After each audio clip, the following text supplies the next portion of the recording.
The सड़कनामा की video देखने के लिए हमारे चैनल को सब्सक्राइब कीजिए और बेल आइकन को प्रेस कीजिए।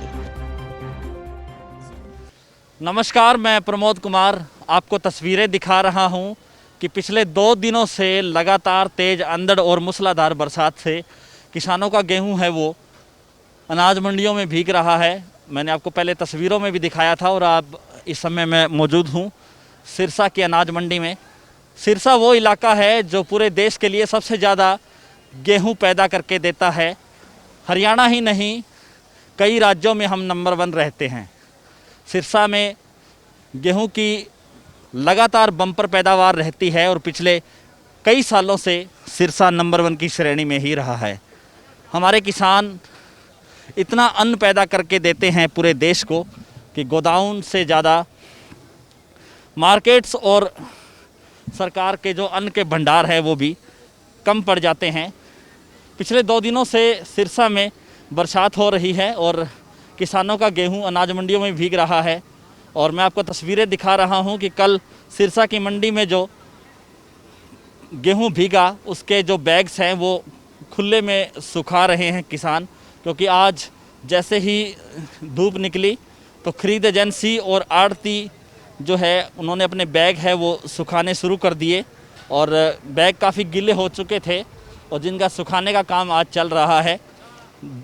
तीखी धूप है तो कहना है आड़तियों का और किसानों का कि गेहूं सूख जाएगी, लेकिन अगर आज फिर से मौसम ख़राब होता है तो 2 बारिश की मार पहले भी इस गेहूं पे जो बैग में भरा गया है उस पे पहले भी पड़ चुकी है।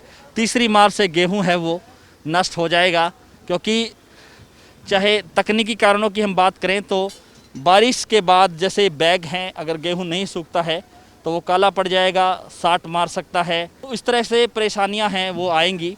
ख़ास करके इससे किसानों को भी नुकसान हो रहा है, आड़तियों को भी नुकसान है और सरकार भी इससे अछूती नहीं है, क्योंकि जो बैग्स खरीदे गए हैं किसानों का जो गेहूं है और वो खरीद एजेंसी ने खरीद लिया है, जब तक गोदाम में नहीं जाएगा तब तक सरकार का रवैया किस तरह से रहता है।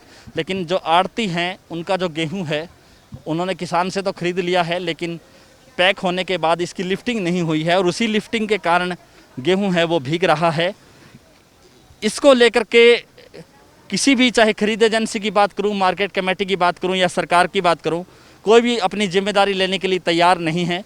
क्या सरकार के पास इतने प्रबंध नहीं है कि वो बारिश का मौसम जैसे ही हो या बारिश आने की संभावना जैसे जताई जा रही है और आजकल ई मौसम से भी बारिश के आने की पहले ही सूचना मिल जाती है, तो किसानों के पास या आड़तियों के पास सरकार ऐसे प्रबंध क्यों नहीं करवाती ताकि किसानों का गेहूं है वो ढका जा सके।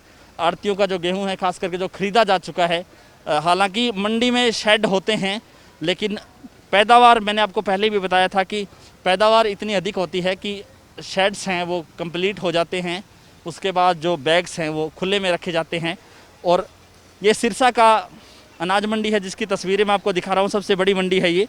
लेकिन गांव में जो खरीद केंद्र बने हुए हैं, खास करके छोटे छोटे गांव में इस बार लॉकडाउन के चलते कई स्कूलों में भी बोरियां रखी गई, खरीद केंद्र बनाए गए, तो वहाँ भी किसानों को दिक्कत हो रही है, क्योंकि वहाँ तो खुले आसमान के नीचे उनका गेहूँ है वो लाखों टन गेहूँ है वो पड़ा हुआ है और बारिश आ रही है तो लगातार वो गेहूँ ख़राब भी हो रहा है।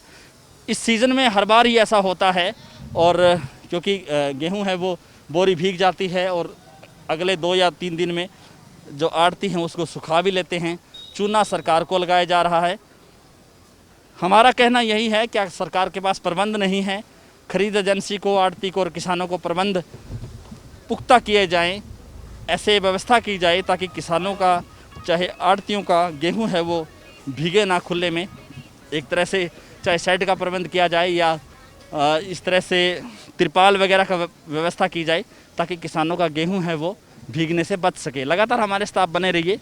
हमारे YouTube चैनल को आप सब्सक्राइब कर दीजिए और अगर ये वीडियो आप फेसबुक या ट्विटर पे देख रहे हैं तो हमारे पेज को फॉलो करना ना भूलें। बहुत बहुत शुक्रिया।